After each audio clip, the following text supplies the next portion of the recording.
Thank you very much for a very stimulating talk, leading up to a number of conclusions that are, to some extent, uncomfortable.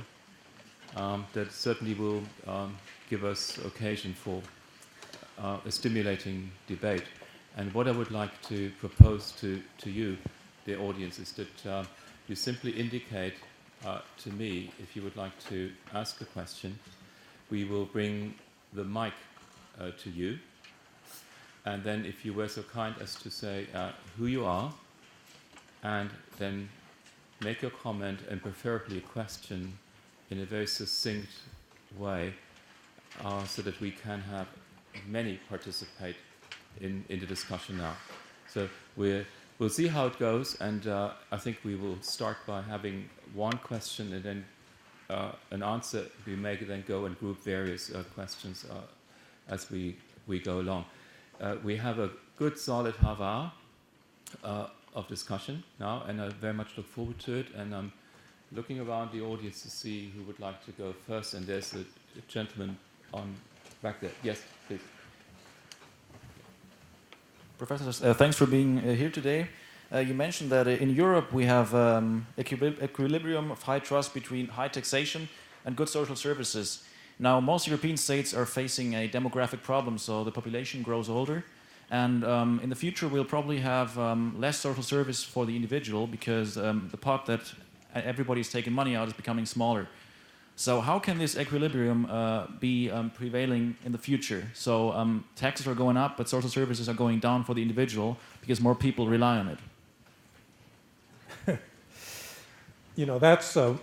That's a question that every developed country is going to face, and in fact, in Asia, they're going to hit this sooner than Europe because birth rates have been dropping in places like Japan, Korea, Taiwan, Singapore much faster than they are in Europe, and I don't think there's a good answer to that. It's kind of it's demographically, apart from periods of war and plague, you don't have a real precedent for this kind of shift in the demographic age structure of societies, and therefore there's not much guidance as to what happens. And I think that the social security part of it is one that can be, I think, handled reasonably easily. So you raise social security taxes somewhat, you raise retirement ages and change people's expectations as to what their working lives are going to be, which is very possible with modern healthcare and so forth. And that I can see a solution to. The part that I do not see a solution to is the question of healthcare, because you cannot deal with this burgeoning explosion of demand for healthcare on the part of an elderly population in the manner of Social Security, because that requires a rationing of end-of-life healthcare in a way that no political system has found palatable. So in the United States, during the last presidential, campaign, or actually in the debate over Obamacare, the Republicans were complaining that there was no cost containment in Obama's healthcare reform, and then immediately criticized him for implementing what they call death panels that would then, essentially decide on end-of-life care and ration it to people that needed it more. And so forth. And so it's that kind of overt political contradiction that I think is out there. So this is just a long way of saying, yes, it's going to be a huge problem, and I don't really know how we're going to solve it. Yeah. Hi, my name is Stefano Casertano. I'm a journalist a correspondent from an Italian newspaper, a business newspaper called L'Inchiesta. Listening to your words and reading your articles, it seems that Southern Europe is subject to double-fold sort of decay. Governance decay, because of clientelism in Italy and Greece and possibly also in Spain, and then economic decay due to the crisis and a receding middle class. Do you think that this situation might lead to problems in democracy? Thanks.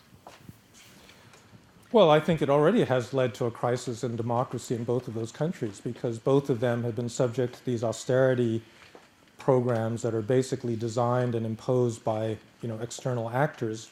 They both at one point had technocratic governments that were essentially imposed by the international community and not ones that their democratic publics had voted for, where the legitimacy of the government was very much called into question.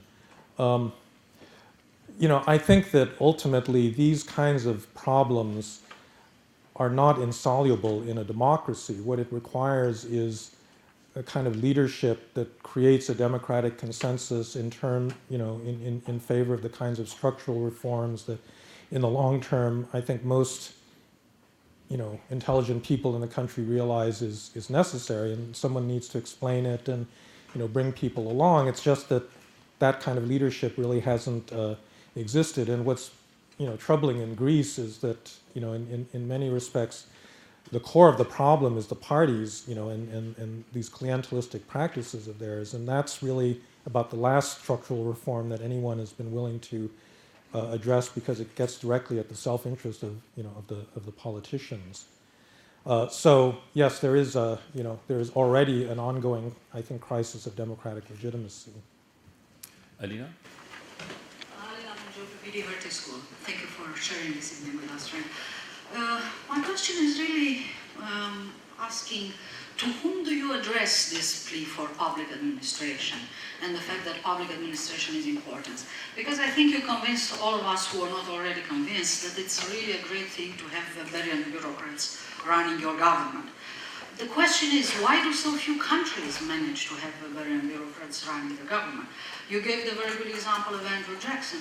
Think in Germany, for instance, where there was a fantastic bureaucratic tradition, but nevertheless, when they had a totalitarian government, there was not much they could do, even if they tried to resist. So politics seem to be so much more important.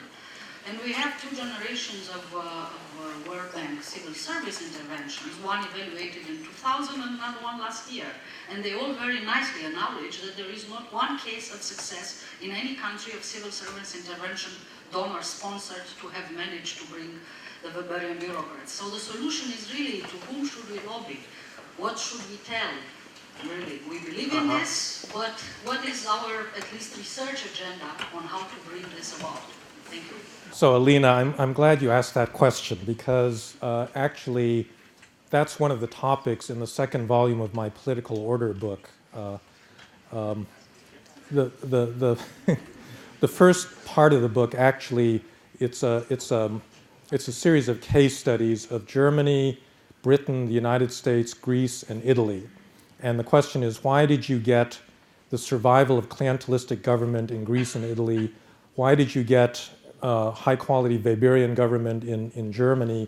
And then in the United States and Britain, you had interesting intermediate cases, because both of those began the 19th century with highly patronage-based clientelistic states, and they reformed them by the end of the 19th century. And so those actually are the most interesting cases. So the German case, I don't think, is a model for anybody, because that's a case of the Charles Tilly hypothesis of war making the state and the state making war, and nobody wants to do that in the modern world, or nobody should hope anyone modernizes their state simply because they turn into militaristic Prussia. But the American and the British cases are interesting because they were not driven primarily by national security concerns. The British case is the most straightforward of simply a middle-class revolution, that the old patronage system had been dominated by an aristocracy, and as soon as you got middle-class individuals that were educated, that were excluded from that system, they began lobbying to change the system. And that's what produced the Northcote Trevelyan reform in 1870 that created the modern British civil service. The American case is actually interesting because it's a case of what I would call labeled the middle-class coalition, in which economic modernization produces social groups that do not have a stake in the old clientelistic system.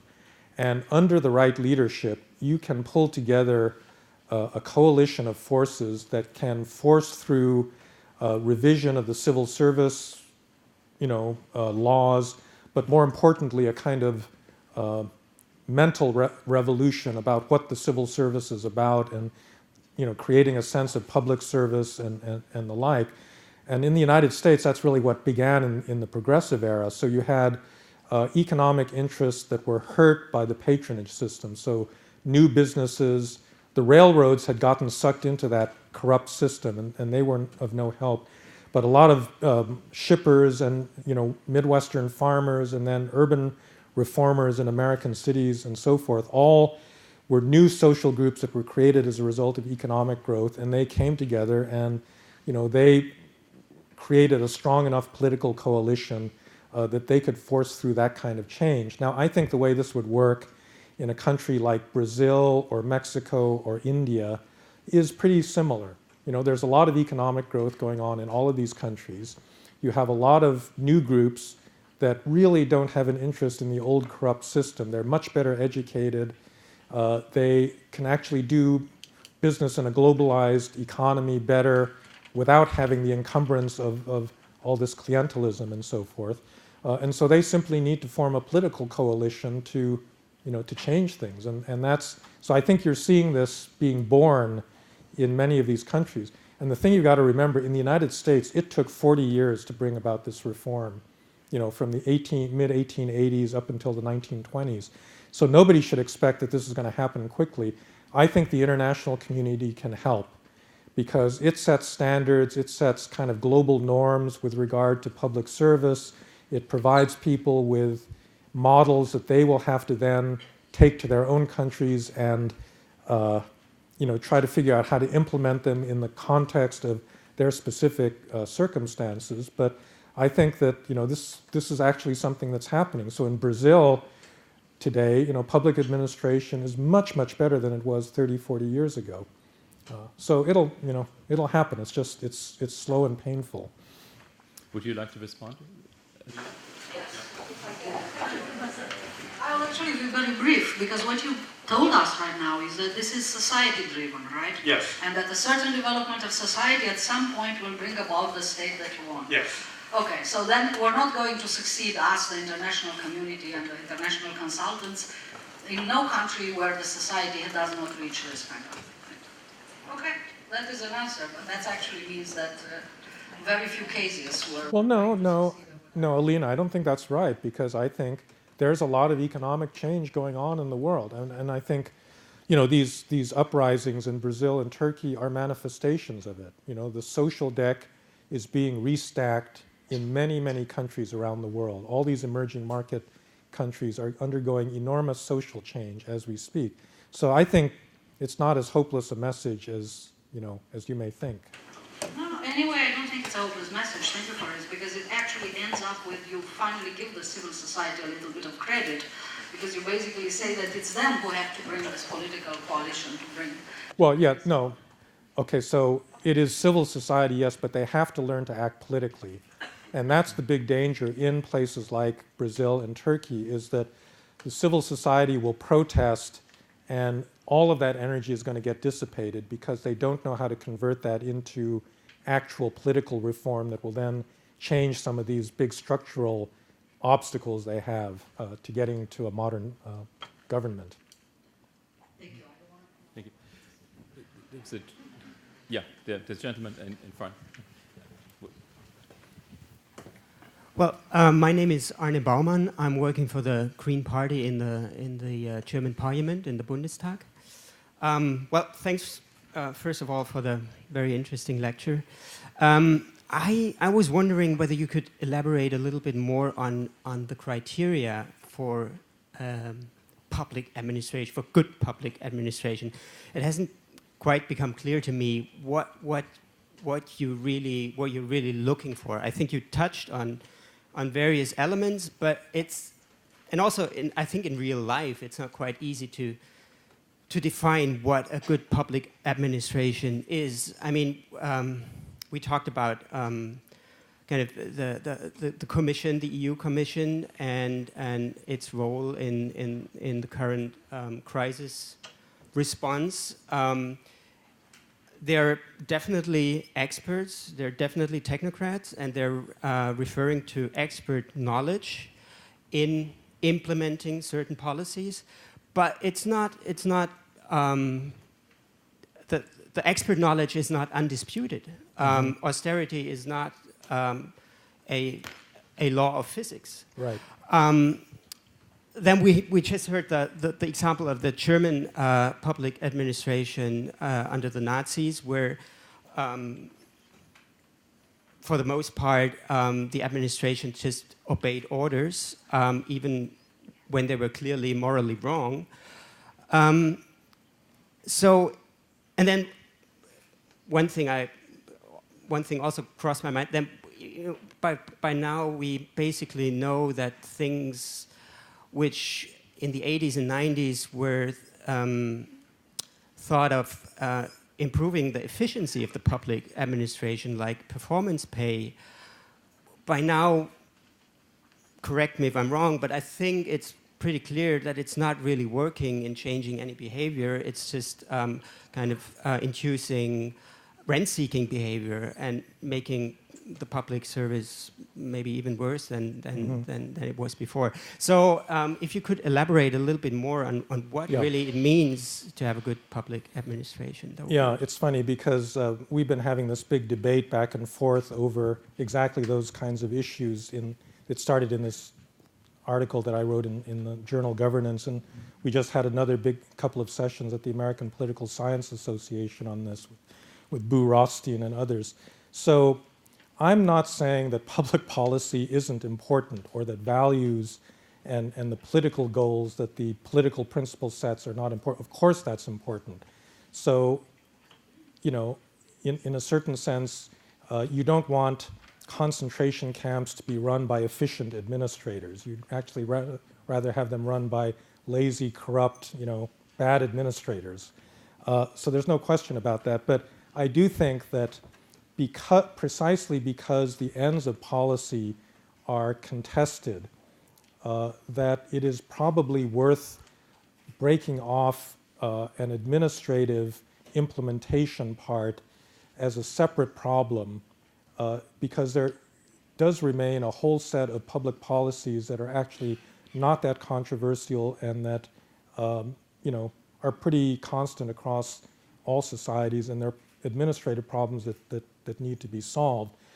So you'll never get away from values question. Even the value of, you know, efficiency and speed in public administration are embedded values, you know, and there are potentially people that could contest them. So I'm not saying that you're looking for some kind of a value-free science here, but I do think that you want to be able to talk about the implementation side, because that is very problematic in modern governments. Now, this is what we're going to have this little workshop on in the next couple of days here at the Hertie School, is exactly what do we mean by, you know, good, I mean, kind of effective governance. I've got, if you're interested, I've got a blog in which I've been writing about this over the past several months, because I think that the secret to good administration is in awarding bureaucracies the appropriate amount of bureaucratic autonomy under democratic control, wherein they can utilize their expertise, you know, without undue political interference in that process. And getting that right is an extremely difficult thing, because on the one hand, bureaucrats have to be made democratically accountable. There's absolutely no question about that. But on the other hand, so many bureaucratic dysfunctions arise as a result of politicians setting impossible, contradictory, or overly detailed or overly open-ended mandates to bureaucrats. And so I think part of the secret of getting, you know, the right mixture is getting, you know, the right mandate given to public officials so that they can So in the United States, for example, although I think we've got compared to Europe, we've got a pretty politicized public service, in certain areas we actually have extremely good, high-quality bureaucracies. Like the Federal Reserve is one of the most autonomous, you know, central banks anywhere in the world. It's been doing all this innovative stuff. It creates some political, you know, backlash, but so far you've actually let people with expertise run the policy. Now, Ben Bernanke, it may turn out, you know, 10, 20 years down the road, everybody will think he's the worst central banker in history because he led, to a generation of inflation. We don't know that right now. So we don't know actually whether his policies are good or bad. But I would say that the Federal Reserve, as it's currently set up in the United States, is a pretty good example of the delegation of appropriate, authority to a bureaucratic organization. So that's the kind of issue I think that you'd have to get into in order to answer that question more, more fully. Yeah, thank you. I have Woody Powell, and while we try to get a mic to Woody, let me also say that Woody Powell is going to be a regular visitor at a Hertie school, and he will now, as a Stanford professor, ask another Stanford professor a question.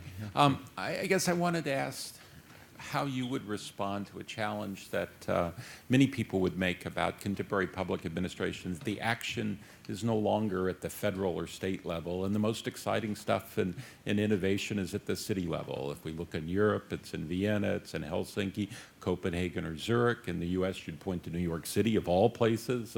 Portland, in Canada, would be Vancouver, and in Australia, it'd be Melbourne. There's a manageable scale. There is some kind of relationship between governance and collective networks and public administration, and that one shouldn't worry so much about the kind of 40-year wait to transform states, but rather make things happen now at the municipal level. No, I think that's fair. And in fact, some of the, I think one of the big problems in public administration is it doesn't scale well. We've got these really gigantic units, and one of the problems with the EU is that you're scaling up the unit to a unit of 450 million people, and things just don't work when you're governing across that diverse a population and that don't communicate, and where you've got information problems and so forth. So I think you're right that a lot of governance problems are much more tractable at a city level, and that's why you get these pockets of excellence. And even within governments, you get pockets of excellence, within national governments in certain restricted areas where you can rope off or wall off a certain part of the administration from, other kind of corrosive forces in the environment. But again, I just think that there's a class of problems that are only addressable at the scale of nation states that really require the power and the authority of a nation state. So many regulatory problems. The healthcare problem in the United States, I think, is going to be very hard to solve simply at a state level, because people move from state to state, and they don't want to go from one regime to another just because they move from Minneapolis to to New Orleans or something. The gentleman up front. And I want to be sure that after your question, we get some from the back. Yeah. You're more difficult for me to see, so but we move to the back. So you're next. Najim Atzaf, Bertelsmann Foundation and student of the Hertie School. You touched very briefly on the issue of the regime type. Would you be so kind as to elaborate a little bit more on the relationship of the regime type and the performance of public administration? Yes. There is no overall relationship between authoritarian regimes and good public administration. I mean, there's no relationship whatsoever. There is a particular tradition in East Asia of centralized, relatively high-quality bureaucratic administration, which really, it really has to do with China, because China, I think, uniquely has that tradition going back, more than 2,000 years, and that's why I think that many countries like Japan, Korea, Taiwan, Singapore that have been influenced by China have had an easier development path because they could presume a tradition of bureaucracy and state administration and public service and so forth. And that really does not exist in sub-Saharan Africa or large parts of the Middle East or in Latin America or other parts of the developing world. The association of good quality public administration with authoritarian government in Asia has now given other authoritarian governments this idea that they can do it too, and that's wrong, because I do think that that's very contextual and historically rooted in one particular part of the world. Now, it is true that there's some interesting cases outside of Asia, like Ethiopia and Rwanda in sub-Saharan Africa, are two states that actually can make some claim to being quasi-developmental states where they've used strong authoritarian power to actually get pretty good development results, a little bit like Singapore. So, so I'm not a cultural determinist about this. I think that it can happen in certain cases, but it's pretty rare. And so I would say there's no such thing as a overall correlation between authoritarian government and good public administration. Let's move to the back. Yeah. Hello. Thank you for being here today, sir. My name is Rajat and I come from India. You mentioned something about the incidence of teachers not showing up in government schools in India. Now, what I want to ask for you is that in a country like India, which probably has the largest population today in the world, what can the government really do to tackle this problem of teachers not showing up? Do you consider it to be a gross failure on the implementation of education policies in rural India, or whether it is the lack of a sense of responsibility in the average middle class? Like you said, the middle class was becoming more demanding, and even though the middle class in urban India is becoming more demanding, the rural one not so much. Or is it something else altogether? Well, so I'm no expert on India, but as I understand it, the reason that these teachers were not showing up was because they were hired in the first place as a result of a clientelistic network that some politician in those states had set up. And so they actually weren't being hired to be teachers. They're hired as supporters of particular state-level politicians. And so the underlying problem is the clientelism in Indian politics, and until you can fix that clientelism, it's going to be very difficult to fix the quality of public education. And I think the solution there, probably is at a state level or even at a city level, because you've got certain places like Bihar that have gone from being one of the worst governed places in India to actually being pretty good as a result of a different state governor that was able to do things at a state level to shake up public administration. But as I said, I'm really not an expert in India, so I cannot give you beyond that a more detailed path forward. Let's have one more question from the back. Yeah, it's right there, just in front of you. There you go. Yeah. Hi, Clement Nokos, first-year student here at Hertie. You make a point of the trend of shifting reliance of governance to private rather than in public sector governing bodies since the 1980s.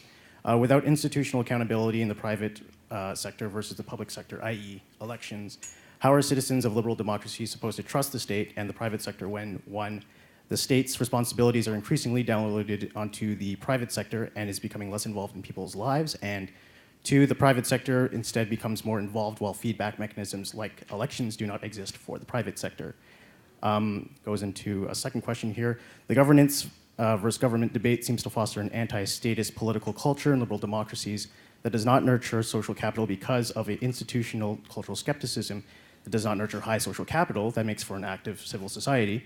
So clientelism aside, which is symptomatic of institutional weakness, I think, in the public sector, should we just end the debate and say that the state is better at governing than the private sector because of a wider array of institutional feedback mechanisms?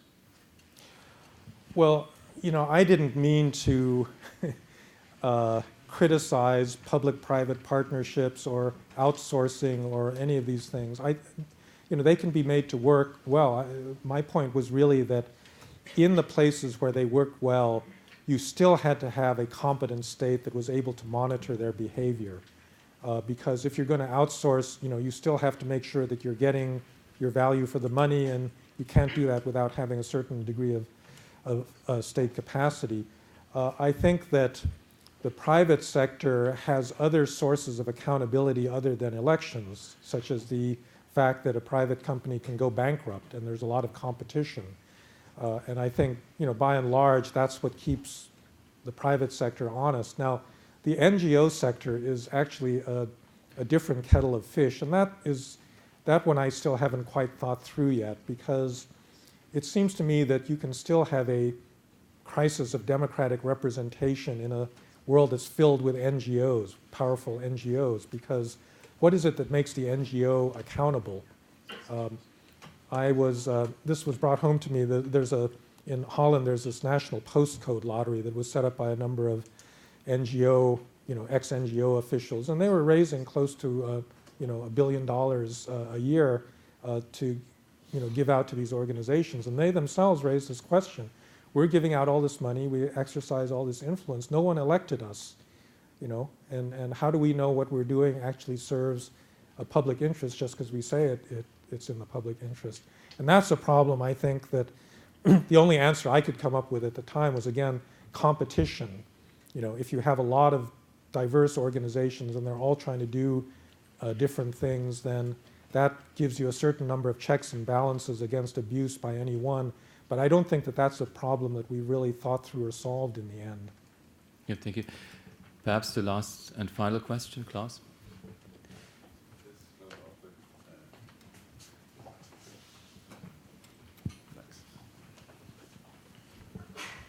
Klaus of Hertie School. The malaise that you are describing so graphically of insufficient state capacity can have two possible routes. And I wonder, I think you mix the explanation, and I want to ask you to be more specific. One of the routes is something that one could call pre-modern culture of clientelism, particularism, as Alina has developed the idea, patrimonialism, patronage. These are all pre-rational, pre-modern, pre-Weberian causes of the problem. But causes that are located in a pre-modern culture, if I may use that stereotype. The other explanation that you also refer to, but not without making the clear distinction, is the explanation coming from a postmodern economy. And that means privatization, the neoliberal ideology of spreading distrust against rational bureaucracy, the exit options that are ubiquitous among powerful economic actors, austerity, which amounts altogether, taken together, amounts to a ideological and actual political demolition of state capacity. And these two seem, the pre-modern and postmodern seem to be mutually exclusive, and I wonder which one you would opt for. Well, I think both of them operate simultaneously, although usually in different countries. I would, however, correct the characterization of what you're calling the pre-modern culture. Alina has just written an article that expresses my sentiment on this exactly, which I elaborate further in the book that will be published next year. I don't think that this is a survival of a pre-modern cultural pattern that somehow is strange and needs to be explained. I think this is a universal pattern of behavior. It is much more natural for us as human beings to relate to friends and family than it is to relate to some impersonal, technical expert that's there just by virtue of their qualifications. I mean, nobody in the world will do that naturally. And so actually what you need to explain as a peculiar phenomenon is why a modern Weberian state ever got started in the first place. And they're far more rare in the world than patrimonial states. But I think that the two phenomena that you describe actually may link back together at a certain point, because with the offloading and privatization of the state that you've seen, part of that, I think ends up in the capture of the state by private interests. And that is a kind of repatrimonialization of state functions, so that we, in a way, coming back full circle to the pre-modern state. In the United States, I think we see this big time. We don't have the old form of patronage that we had in the 19th century, where a politician just gives you or your brother a job in the post office or something. What we have are these very well-organized interest groups that lobby the government for tax breaks or subsidies or special privileges that turn the tax code into something that looks like old regime France, with just a welter of special privileges in which, the state has been reappropriated by very powerful private interests. And so in that sense, I think we've kind of repatrimonialized our state just in a slightly different way from what had existed previously. Well, thank you. Thank you so much, Frank, for your presentation and for entertaining these sometimes very, very challenging questions. Thank you, dear audience, for coming tonight and for being such active participants. I think we had a very engaging talk and a very good debate. We didn't touch on many of the topics that are still kind of like nagging questions or issues in the room. For example, if we say, well, you can and maybe you should divorce democratic development from bureaucratic development, and there is a renaissance of the Weberian state, Weberian bureaucracy happening at the same time as we see a rollback of democracy in some other parts of the world, that brings up many difficult issues. How do we avoid the bad emperor problem, for example? It didn't come up tonight, but it's certainly there. I would also think more in terms of current policy. If in the United States we finally and ultimately get a shift away from a repetitive debate about the size of government to the quality of government, as you say, what is going to bring it about? It's also what Alina said, what is the audience? How could you make sure that the Democrats and the Republicans get out of this cycle of repeating the same arguments over and over again for the last 25 years? In the European Union, you were so right to point out that there's this tension between expertise in Brussels, and it might be contested indeed, and a democratic deficit that's felt in many parts of the Union. How do we get out of this? And I think we just scratched the surface of these questions, and I hope that in the next months to come, in the years to come, we will be able to deepen our understanding of these issues, and hopefully we can have some ongoing debate about this here as well. Thank you so much. There are, I think, refreshments served outside, and thank you again for coming. Good night.